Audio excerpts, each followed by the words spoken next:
예, 구로 콜센터 관련 코로나19 확진자가 100명을 넘어선 가운데 다른 층에서 근무하는 입주업체 직원들도 확진 판정을 받았습니다. 정부도 뒤늦게 고위험 사업장에 대한 집중관리 지침을 마련했습니다. 네, 이런 가운데 정부 세종청사에서 공무원 확진자들이 줄줄이 나오고 있습니다. 확산세가 계속될 경우에는 행정 공백까지 우려되고 있습니다. 이 관련 내용들 이형민 연세대 의대 진단검사의학교실 교수 그리고 박민선 가정의학과 교수와 함께 짚어보도록 하겠습니다. 네, 어서 오십시오. 네, 안녕하세요. 구로 콜센터 얘기를 하지 않을 수 없습니다. 신천지 대구교회 관련 얘기들이 조금 잡아가는 느낌 받았었는데 콜센터가 좀 문제로 대두되고 있습니다. 100명을 지금 넘어섰죠. 그 건물에서 나온 맞습니다. 확진자만 100명이 넘습니다. 지난달 26일인가요? 그때 첫 증상을 보였던 그 시기라고 하는데 확진자가 5층에서 물건을 파는 행사를 했답니다. 그래서 입주 업체 직원들 또 인근 주민들이 와서 그 행사장에 모였다고 이런 이야기도 있습니다. 이 코로나 콜센터의 그 빌딩의 가장 큰 문제는 뭐였다고 보십니까? 일단 콜센터 자체에 이제 문제점들이 여러 가지가 있지 않았었습니까? 그래서 대량 환자가 발생했었는데요. 그거는 많이 얘기가 됐기 때문에 일단 잠깐 넘어가고 일단 이 행사장 말씀을 하셔서 이제 그것부터 좀 먼저 말씀을 드리면은 일단 이 행사장 같은 경우는 26일에 있었던 행사거든요. 근데 저희가 그 31분 환자가 나타났던 게 18일이고 대구 신천지에 대한 대규모 검사가 이루어지면서 확진자 수가 급증을 했었던 게 대략 한 23일, 4일 그 정도쯤부터 시작이었었거든요. 그래서 26일이라고 그러면은 굉장히 많은 그러한 그 긴장감이 있고 우려가 많았었을 때였었는데 이때 이렇게 이제 행사를 하는 거는 사실은 제가 보기에는 조금 부적절하지 않았나라는 생각은 조금 듭니다. 한편 또 다른 반면에도 생각을 해보면은 그러면서 사람들의 이제 긴장감이 굉장히 올라갔었기 때문에 당시에 이제 개인 보호를 위한 여러 가지의 마스크라든가 이런 것들은 좀 충실히 하지 않았을까라는 생각이 들어서 제 생각에는 일단 대규모의 행사가 열렸다는 것 자체에 대해서는 굉장히 조금 우려가 되지만 이 행사를 통한 어떤 대구와 같은 형식의 어떤 아주 많은 숫자의 확진자 발생은 좀 가능성이 낮지 않을까 싶습니다. 예. 그동안에는 11층에서만 확진자가 나왔었습니다. 콜센터 직원 내에서만 확진자가 나왔었는데 어제는 그 콜센터에서 근무하지 않는 다른 층의 다른 직원 2명도 확진 판정을 받았습니다. 9층과 10층이었는데 전혀 그 콜센터 직원과의 연관성도 없었고 이런 부분이 있어서 과연 어떤 식으로 감염이 됐을 것인가라는 의문이 남는데요. 좀 교수님께서는 어떻게 보고 계십니까? 네, 같은 건물에 대해서 가장 흔하게 생각하고 있는 건 지금 사실 엘리베이터 속이긴 한데 그 이외에도 음식을 먹는 공간이라든가 아니면 같이 모일 수 있는 지금 행사 같은 게 이렇게 큰 게 아니더라도 모일 수 있는 공간을 통해서 전염됐을 수 있는 가능성이 좀 클 것 같고요. 이제 검사를 통해서 확인을 한다던가 역학조사를 통해서 확인을 좀 더 해봐야 될 것 같습니다. 아무래도 이제 9층, 10층, 11층 이렇게 글쎄요, 이렇게 연쇄적으로 있잖아요. 층수가. 맞습니다. 물론 11층에서 많은 사람들이 이제 확진 판정이 나왔지만 그렇다 보니까 환풍구랄지 환기기랄지 공기가 순환되는 그런 어떤 장비들을 통해서 혹시나 감염되지 않았을까 이런 또 이야기를 하는 분들도 있던데 그럴 가능성 전혀 없습니까? 그 공조에 대한 부분은 이제 이러한 그 코로나 감염이 있을 때마다 사실 조금씩 나오는 얘기거든요. 이제 그렇게 염려하실 수 있는 근거가 저희가 2015년에 메르스 집단 감염이 발생했을 때 그 메르스도 사실 코로나 바이러스에 의한 거기 때문에 당시에도 지금과 똑같이 비말에 의한 감염만을 생각을 하고 2m의 안전거리 위주로 생각을 했었습니다. 그런데 이제 나중에 알고 봤더니 그 환자분이 워낙 활동적으로 돌아다니시기도 했지만 이러한 실내에서는 공조에 의한 대기 흐름이 있기 때문에 재채기를 하거나 비말이 튀더라도 좀 더 멀리 갈 가능성들이 있거든요. 그래서 그런 것들 때문에 조금 더 많은 환자가 발생을 했었던 경험이 있기 때문에 거기에 대해서 염려하시는 분들이 나오는 건 어떻게 보면 당연한데요. 근데 이제 이게 그 공조에 대한 구조가 어떻게 됐느냐에 따라 사실은 좀 달라질 것 같거든요. 이게 전체적으로 내부에서 순환하는 구조라기보다는 아마 대부분의 건물들은 한 군데를 통해서 그냥 빠져나가는 구조일 가능성이 많습니다. 그런 것들을 고려를 한다면은 제 생각에는 이제 환기구보다는 오히려 통상적인 접촉이 훨씬 더 많은 그 가능성이 있을 것 같고요. 그런 통상적인 접촉이라고 그러면 저희가 엘리베이터 같은 경우에 굉장히 많은 접촉이 일어날 수밖에 없거든요. 엘리베이터 안에서의 어떤 기침 여부라든가 이런 것들에 따라서 굉장히 잘 전파될 수도 있고 그다음에 90, 11은 다 연결돼 있는 그런 층들이지 않습니까? 분명히 버튼 같은 것들을 많이들 만지셨을 것 같거든요. 그러면은 버튼은 손이 닿는 부위이기 때문에 손을 통한 전파의 가능성이 굉장히 높습니다. 그래서 지금 현재 뭐 각 굉장히 많은 기관들에서 엘리베이터 안에 그 손세정 할 수 있는 것들을 예. 두기도 하거든요. 그 이유가 엘리베이터 버튼도 결국은 접촉이기 때문에 그걸 만지고 나서 손위생을 제대로 하지 않으면 접하될 수 있는 가능성이 충분히 있거든요. 그래서 그런 것들에 대한 부분들도 저희가 조금 고민을 해봐야 되지 않을까 싶습니다. 예. 그 같은 건물에 있었던 그 콜센터 직원 19명이 이달 5일부터는 영등포로 근무지를 옮겨서 일을 하고 있다라고 합니다. 그런데 사실 그 첫 번째 확진을 판정받았던 그 여성이 4일 정도부터 증상이 발현됐을 가능성이 높다라고 이야기를 하고 있어서 그 말은 증상이 이미 나왔고 감염 가능성이 있는 그 시기 이후에 그 사람들이 일부 영등포 쪽으로 근무지를 좀 옮겼기 때문에 만약 그렇다면 영등포 쪽 근무지까지도 일정 부분의 좀 조사나 어떤 폐쇄 조치나 이런 것들이 필요하지 않을까라는 판단도 하고 있더라고. 이 부분 교수님은 어떻게 보십니까? 예, 저도 그 부분에 대해서는 분명히 영등포로 옮긴 분들에 대한 조사가 이루어져야 될 거라고 생각을 합니다. 지금 현재 이 구로 콜센터의 가장 큰 문제점 중에 하나는 저희가 이제 어디서 시작했는지를 모르는 상황이지 않습니까? 그런데 일단 첫 번째로 생각되어지는 직원의 의심 증상은 이제 4일 정도부터 나타났다고 하니까 분명히 그 이전에 이 전파가 이루어졌을 가능성이 많거든요. 예. 많고 그다음에 지금부터 지금 오늘이 12일인데 이 짧은 13일인데 지금까지 짧은 기간에 굉장히 많은 환자가 나왔거든요. 이거는 4일 날 나온 사람이 1차 감염이 아닙니다. 예. 그 안에서 이미 전파가 몇 번의 전파가 이루어지고 나서 그다음에 한꺼번에 이게 찾아진 거거든요. 그런 것들을 고려를 하면 분명히 그 이전부터 전파가 있었을 가능성이 많고요. 그렇기 때문에 이 영등포 콜센터로 옮긴 직원들에 대해서도 분명히 조사나 이런 것들은 이루어져야 될 것 같습니다. 예. 교수님, 지난번에 종교단체에서 이렇게 집단 감염이 나왔을 때 저희들이 그 부분을 좀 미리 좀 잡았으면, 이번에 또 콜센터 나오니까 거기도 많은 밀집해서 근무하는 곳인데 좀 잡았으면, 계속해서 이런 소규모 밀집 집단들이 우리가 모르는 것이 더 있을 수도 있잖아요. 네, 맞습니다. 그래서 사실은 국가의 행정력이 어느 정도 저희가 컨트롤 하는데 역할을 해야 되는 것도 맞지만 사업장을 다 할 수 있는 건 아니거든요. 그러니까 그 사업장별로 아무래도 어쩔 수 없이 밀접 접촉을 하게 되거나 아니면은 마스크를 일정 기간 안 쓸 수밖에 없는 직업이라면 그 부분은 첫 번째로는 띄어앉기 같이 사회적 격리를 두는 거를 먼저 해야 되고 두 번째로는 기침 예절을 지키는 거가 다음 순간이고요.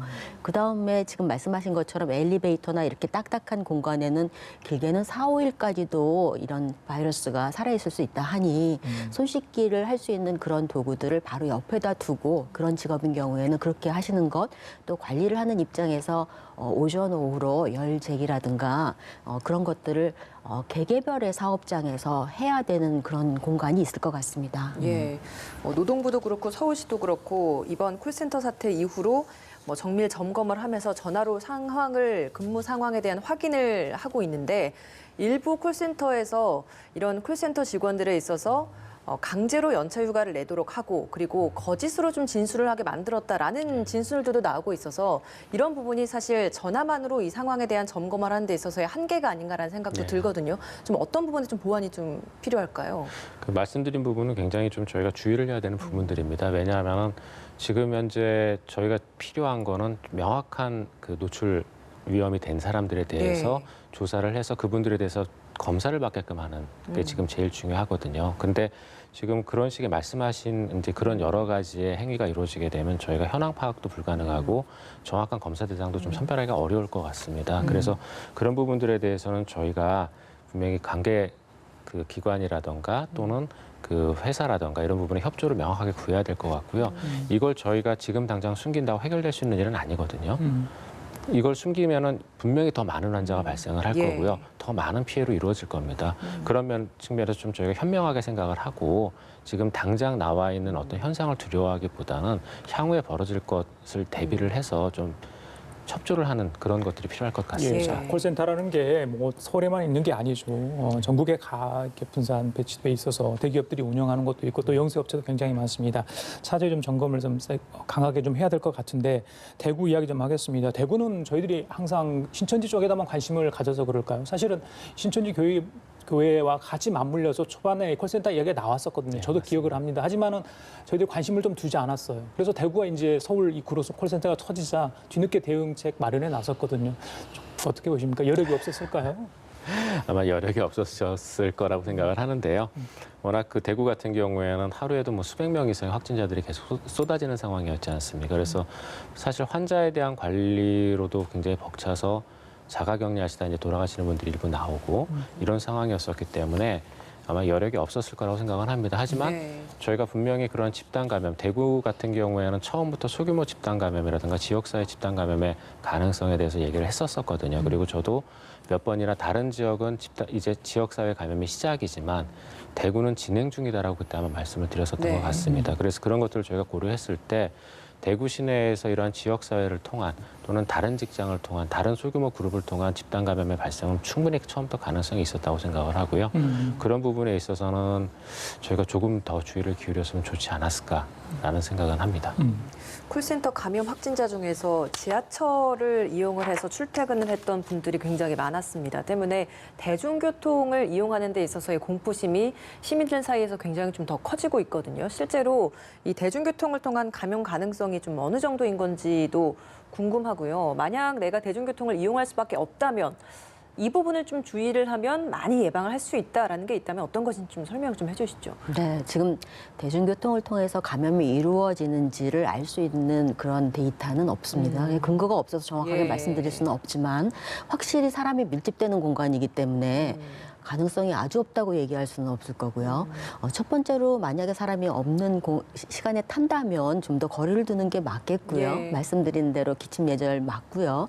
세 번째로는 다른 것보다도 이제 이 대중교통 수단에도 손 씻기를 할 수 있는 그런 수단이 있기도 하고 다른 공간에는 마스크가 꼭 그렇게 방어력이 큰 마스크를 쓸 필요는 없지만 지하철이라든가 버스라든가 그러니까 밀집될 수밖에 없는 공간에는 좀 더 방어력이 강한 보건 마스크를 쓸 수 있으면 쓰는 것이 좀 좋을 것 같습니다. 예, 알겠습니다. 우리 교수님 말씀하시는 사이 어제 0시 기준 또 질본에서 확진자 통계를 발표를 했습니다. 어제에 비해서 110명이 확진자가 늘었습니다. 그래서 전체 누적 확진자 수는 7,979명입니다. 예, 이 중에서 110명 중에 대구에서 61명이 나왔고요. 경북에서 4명이 늘었다라는 소식도 나와 있습니다. 예, 자 교수님 대중교통 얘기를 했는데 하나 더 여쭤볼게요. 네. 최근에 그 중국에서 버스 안에서 그 확진자가 탔는데 옆에 있는 그러니까 0.5m 거리에 있는 사람은 물론 감염이 됐고 저희들이 흔히 아는 안전거리 있잖아요. 2m 최대 2m. 네, 네. 그걸 벗어나서 4.5m 거리에 있던 버스 승객 다른 승객도 확진이 됐거든요. 네네. 자 그랬다 보니까 이 대중교통 안에서 얼마나 뭐 또 거리를 떼서 앉아야 될지 그건 잘 모르겠습니다만은 더 조심을 해야 될 그 통계가 맞다면요. 그 연구 네. 결과가 어떻게 보십니까?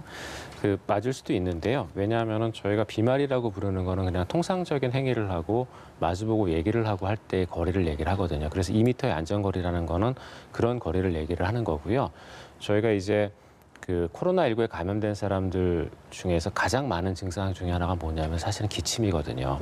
기침이 굉장히 많은 거의 한 67% 정도. 그러니까 중국에서 나온 논문에 따르면 거의 한 3분의 2 정도는 기침을 한다고 돼 있거든요. 예. 그러면은 저희가 기침을 하면은 비말은 15m까지 날아갑니다. 그러니까 통상적인 어떤 말을 하는 것과는 조금 다른 상황이 돼버리거든요. 그래서 그런 것들을 고려를 해서 저희가 꼭 반드시 마스크를 쓰시라고 하는 거거든요. 그러니까 마스크라는 거는 나를 보호하기 위해서도 당연히 쓸 수 있는 거지만 사실은 비말을 전파할 수 있는 사람이 사실 마스크를 반드시 써야 되는 거거든요. 그래서 그런 것들을 통해서 저희가 확산될 수 있는 비말을 막아줘야 되는 건데 그렇지 않다면은 사실은 2m의 거리는 의미가 없습니다. 그래서 그런 것들을 저희가 이제 잘 지켜가지고 마스크 착용을 잘해야 될 것 같고요. 그다음에 버스의 또 하나의 문제점은 밀폐된 공간이지 않습니까? 역시 엘리베이터나 다 마찬가지거든요. 그렇다 보니까 이 밀폐된 공간 안에서 환기가 제대로 되지 않는다면은 그러면은 2m 이상의 거리를 가는 비말들도 충분히 또 나올 수가 있거든요.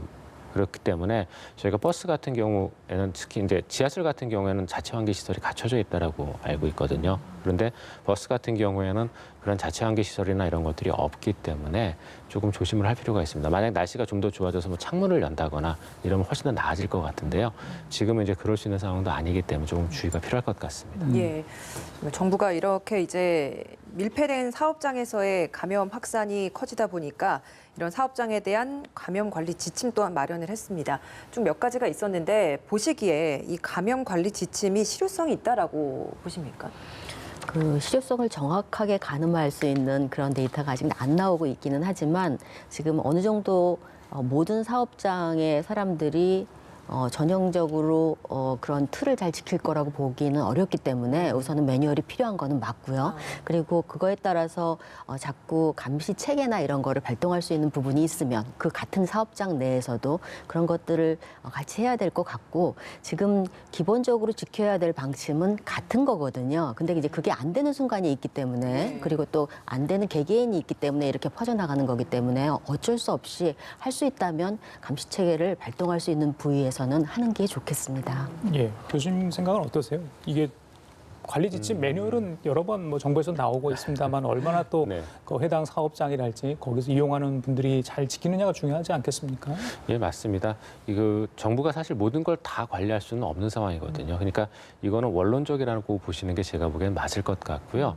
이러한 원론 매뉴얼을 이용해서 각각의 사업장에 적용을 하는 것은 사실은 사업장에서 그 추가적인 어떤 업무나 작업을 해야 되는 부분들이거든요. 그런데 이제 필요한 거는 각각의 사업장이 이러한 매뉴얼을 사실 어떻게 적용하는지에 대해서 많은 어려움들이 있을 겁니다. 그래서 이러한 매뉴얼을 이용을 해서 사업장들이 본인들의 위험 관리를 잘 할 수 있도록 도와주는 아마 별도의 교육이나 이런 것들이 필요할 것 같다는 생각이 좀 듭니다. 예, 알겠습니다. 좀 짧게 마스크 관련 얘기 좀 드릴게요. 정부가 이제 면 마스크랄지 기존에 사용했던 보건용 마스크라는 지침을 내렸는데 또 대한의사회에서는 또 다른 네. 이야기가 있었나 봐요. 물론 네. 정부 지침에 반한 얘기는 아니지만 또 다른 이야기가 나오다 보니까 국민들이 좀 혼선을 빚지 않을까 그런 생각도 해봅니다. 예, 맞습니다. 근데 대한의사협회 쪽에서 이제 면 마스크를 그 도움이 되지 않는다라고 밝혔는데요. 근데 지금 면 마스크에 대해서는 저희 초기부터 굉장히 많은 얘기들이 나왔었습니다. 그쵸. 근데 이렇게 많은 얘기가 나올 수밖에 없는 게 면 마스크에 대한 지금까지 저희가 판단 근거로 삼고 있는 과학적인 연구들은 전부 다 1950년대 막 이런 때 이루어졌던 것들이거든요. 그 이후로는 일회용 마스크들이 나오면서 면 마스크에 대한 과학적인 근거를 판단할 수 있는 그러한 연구들이 되지 않았기 때문에 지금 계속 혼란을 주고 있는 거거든요. 그런데 이제 저희가 이 마스크라고 쓰는 것은 어떤 용도로 쓰느냐에 따라서 사실은 다 달라져야 되는 것들이거든요. 조금 전에 얘기도 나왔지만 이제 의료진이 써야 되는 아주 강력한 방어 효과가 있는 것들은 N95 마스크를 저희가 써야 되고요. 그다음에 이제 그 외의 마스크들은 KF94라든가 KF80 같은 것들도 입자를 거르는 그런 능력들이 다 다르기 때문에 용도에 맞춰서 써야 됩니다. 근데 그렇게 봤을 때 저희가 면 마스크라고 부르는 마스크는 사실은 다른 일회용 마스크나 이런 것들에 비해서 몇 가지 문제점들이 있습니다. 예를 들어 이제 재활용하는 마스크이다 보니까 아무래도 오염에 대한 가능성이 굉장히 크고 그다음에 면 마스크는 천이다 보니 일회용 마스크에 들어가는 여러 가지 그 기본적인 그 재료들보다는 어떤 필터링 효과나 이런 것들이 좀 떨어질 것 같다라는 얘기들을 많이 하기 때문에 이제 그런 얘기를 판단을 내렸을 것 같은데요. 근데 저희가 조심히 그 한 가지 좀 주의해야 될 거는 코로나19의 감염이 우리 몸에 바이러스 하나, 두 개, 세 개가 들어와서 걸리는 건 아니거든요. 대부분의 감염은 충분한 양의 감염체가 들어와야 감염에 걸립니다. 그리고 코로나19 같은 경우에는 그런 정도의 충분한 숫자의 바이러스가 전파될 수 있는 기전이 비말인 거거든요. 비말은 다른 그 에어로졸이라고 부르는 것들에 비해서 훨씬 더 크기가 큽니다. 그리고 이러한 비말 같은 경우는 저희가 면 마스크도 어느 정도 굉장히 보호 능력이 있는 걸로 알려져 있거든요. 그래서 제가 생각하기에 의료인의 경우에 있어서는 절대 면 마스크를 뭐 가급적이면 쓰지 않는 것들이 좋겠지만 하지만 일반인들의 경우에 있어서는 저는 면 마스크가 도움이 될 것 같다고 생각을 하고요. 또 한 가지 면 마스크를 쓰면 장점이 마스크를 쓰게 되면은 이 얼굴 쪽에 손이 안 가게 되거든요. 코나 이쪽에. 근데 우리의 손이 또 굉장히 중요한 감염 경로이다 보니까 그걸 막아주는 것만으로도 또 굉장히 큰 효과가 있는 거거든요. 그래서 저는 그런 여러 가지를 생각을 했을 때 면 마스크를 쓰는 게 조금 더 도움이 될 것 같다고 생각을 합니다. 예, 마스크 시행 5일 차입니다. 저희가 약사님 전화 연결을 해서 약국이 그동안 갖고 있던 뭐 여러 가지의 불편함이었던가 혹은 판매를 하면서 있었던 여러 가지 이야기들을 좀 들을 수 있었는데 참 시행착오들이 많이 있는 것 같습니다. 5일차를 맞았는데 좀 어떤 부분에 대한 좀 개선이나 보완이 좀 필요하다라고 보시나요? 그 지금 실제적으로 현장에서 하시면서 많은 거를 느끼신 거를 저도 들으면서 예. 공감이 갔는데요. 지금 말씀하신 것처럼 아무래도 부족할 수밖에 없는 상황이고 이제 이럴 때는 지금 서로 안 좋은 거는 나누고 좋은 거는 또 그것도 나누면 배가 된다 그러잖아요. 예. 그러니까 지금은 말씀하신 것처럼 가장 마지막에 하신 말씀, 마스크는 저희가 예방 수칙 중에서 4번째에 해당하는 거거든요. 근데 선생님 말씀하신 것처럼 남한테 가는 거에 대해서는 면 마스크로도 어느 정도 할 수 있는데 이번에는 저희가 예측한 것보다 훨씬 더 전염력이 높기 때문에 좀 더 보건용 마스크에 집착하게 되는 것 같기는 하고요. 이제 이런 것들을 전부 같이 이런 어떤 지식을 공유하면서 지금 감정적인 문제가 가장 문제라서요. 불안한 것이요. 그러니까 그런 것들을 서로 소통을 할 수 있는 그런 기회가 됐으면 좋겠습니다. 예, 알겠습니다. 오늘은 출생연도 끝자리 0과 5. 손가락은 어디에 해당될까요? 한번 보셨을 테니까 시청자분들 참고하시면 될 것 같아요. 새끼손가락에 또 해당하겠죠. 예, 맞습니다. 자, 또 다른 얘기 좀 하겠습니다. 정부 세종청사 글쎄요, 많은 공무원들이 지금 확진되고 있어요. 네, 맞습니다. 그렇잖아요. 재택에서 근무를 해야 되고 또 근무 시간도 조정해서 해야 될 그런 상황까지 터지고 이게 정부 세종청사기 때문에 네. 중앙부 쪽 공무원들이 만약에 감염됐을 때 정부의 어떤 정책 기능 수행할 때 좀 차질이 빚어지지 않을까 그런 걱정이 되는데 어떻게 보십니까? 또 세종청사 가보셨겠지만 예. 이게 건물이 다 연결이 돼 있거든요. 예, 맞습니다. 그런 부분에서 분명히 걱정이 좀 되는데요. 근데 저희가 지난번에 한번 복지부에서 확진자가 나온 적이 있지 않았었습니다. 근데 그때는 이제 그 접촉했던 분들 다 검사했는데 음성이었는데 이번에 해수부 쪽은 이제 굉장히 많은 분들이 양성으로 나왔습니다. 당연히 중앙부처 같은 경우에는 지금 현재 상황에서 굉장히 중요한 역할을 수행할 수밖에 없는 기관이고 그래서 이런 기관에서의 집단 확진자의 발생은 저희가 염려할 수밖에 없는 상황이긴 하거든요. 예. 그래서 이런 부분들에 대해서는 저희가 충분히 좀 많이 고민도 하고 그다음에 이런 일이 생기지 않도록 저희가 좀 주의를 해야 될 것 정말 같은데요. 조심하라고 당부를 했을 것 같아요. 그 맞습니다. 기관이 기관인 만큼. 네. 근데 분명히 손위생이나 마스크나 이런 부분들에 대한 언급들이 분명히 있었을 거라고 생각을 하는데 이런 부분들에서 조금 얼마나 잘 수행이 됐는지를 모르겠습니다. 예. 그런 모르겠다는 좀 생각이 좀 들고 또 하나는 이제 이러한 여러 가지 말씀 주셨던 것처럼 청사 구조나 이런 것들이 좀 많은 사람들이 왔다 갔다 할 수밖에 없고 네. 그다음에 일반적인 사회는 저희가 집단적으로 모이는 것들을 지금 가급적 하지 말라 하지만 여기에 대한 대응을 하기 위해서 또 모이는 모임들은 또 정부 쪽에서는 또 있을 수밖에 없거든요. 예. 그래서 이런 부분들에 대해서 저희가 조금 더 조심을 하고 이랬을 필요성이 있을 예. 것 같은데요. 이런 부분들이 지금 현재 어떻게 관리가 되는지는 제가 지금 정확하게는 모르겠습니다. 그래서 그런 예. 부분들에 대한 것들을 조금 더 지금부터라도 면밀하게 대비하실 필요가 있지 않을까 싶습니다. 예, 어제 110명의 추가 확진자가 나왔는데 대구에서 61명, 세종에서 17명이 나왔습니다. 서울 13명인데 세종 17명인 부분이 지금 우리가 얘기를 하고 있는 세종 정부청사에서의 확진자가 대다수를 차지하고 있습니다. 14명 정도가 이 정부청사에서 나온 확진자라서 이 부분에 있어서의 집단 감염, 추가 확진 이런 부분이 더 우려가 되고 있습니다. 네. 이 부분 교수님께서는 어떻게 바라보고 계십니까? 네, 우선은 집단적으로 의심이 되는 데는 검사하시는 게 맞겠고 일부 격리가 필요하면 기간을 두고 방역하고 격리하고 다시 격리 해제하는 그런 기간이 필요하겠고 다른 지역보다 병원이나 이런 컨트롤 타워 쪽은 좀 더 엄중하게 관리가 돼야 될 것 같습니다. 예. 알겠습니다. 사실 공식적인 모임은 신천지 차원에서 없다라고 밝히긴 했습니다만 소규모로서 모임 가능성은 여전히 배제할 수 없는 상황입니다. 이 부분에 있어서 시 차원에서의 좀 어떤 관리나 이런 것들이 좀 필요하다고 보십니까? 일단은 이런 모임을 해도 되냐 하지 말아야 되냐가 중요할 것 같은데요. 저는 이제 시 차원에서 관리를 하는 게 필요하다고 생각을 하거든요. 네. 그럴 수밖에 없는 이유가 저희가 이 신천지에 대해서 조사는 했었지만 굉장히 많은 조사가 사실은 전화조사로 이루어져 있기 때문에 그 안에서 지금 또 어떤 식의 감염이 있는지 여부는 저희가 알 수 없거든요. 신천지, 대구, 경북 지역을 제외한 신천지 신도 같은 경우에도 감염률이 1.7%이기 때문에 그 당시에 전국 일반인들에 대한 감염률 0.1%보다는 거의 20배에 가까운 감염률을 보여주고 있었거든요. 그런 것들을 고려를 했을 때 저희가 이분들에 대한 어떤 관리, 당분간의 관리와 대규모 집회는 좀 막는 게 맞다고 생각을 하고요. 그다음에 이제 대구 지역 같은 경우에도 저희가 이제 확진자들 일부가 이제 나오시는 분들이 있는데 저희가 지금 재활성화 같은 것도 일부 있었고 예. 그다음에 외국 같은 경우에는 완치 후 한 2주 정도까지도 조금 조심을 하도록 권장하고 하고 있는 국가들이 많습니다. 아까 말씀드렸던 여러 가지 현상들 때문에. 그래서 당분간은 이러한 전체적인 모임은 제가 보기에 하지 않도록 관리라는 게 필요할 것 같습니다. 예, 알겠습니다. 이 질문은 우리 교수님께 박 교수님께 들어볼게요. 교육부가 학생들 개학 연기했잖아요. 네. 한 번 하고 또 했는데 네. 저도 아이들이 있기 때문에 네. 이제나 저제나 언제 개학하나. 근데 지금 개학하더라도 학교에 가도 되나. 또 교직원들 중에서도 또 감염된 분들이 전국적으로 있더라고요. 몇백 명 계시더라고요. 몇백 명 계십니다.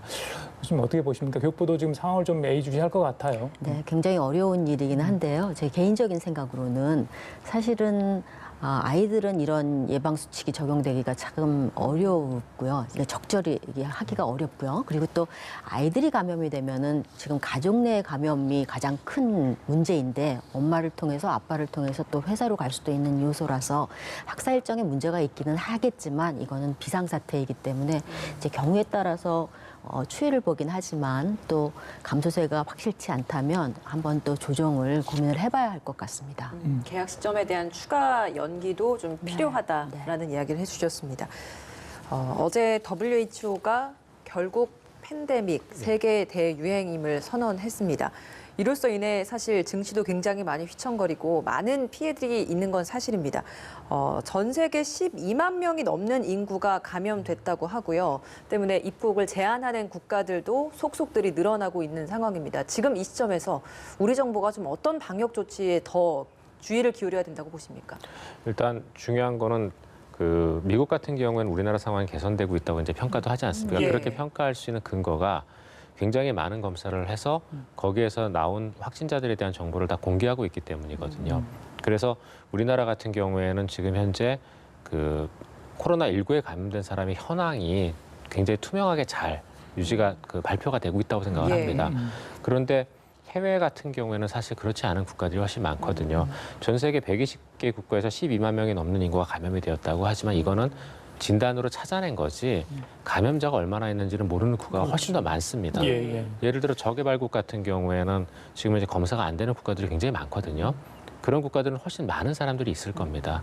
그래서 분명히 이러한 국가들에서 국내로 들어오는 것들에 대해서 저희가 이제 더 주의가 필요한 상황이고요. 예. 그리고 중국 같은 경우에 이제 역유입에 대한 것들을 지금 그래서 신경을 많이 쓰고 있거든요. 중국 내 코로나19 감염자의 숫자는 중국 정부의 발표에 따르면 지금 이제 거의 20명 정도 수준입니다. 일간 굉장히 많이 감소를 했는데 중국 같은 경우에 지금 영유입돼서 들어온 경우가 10케이스 정도가 있다고 그저께 정도 얘기를 했었거든요.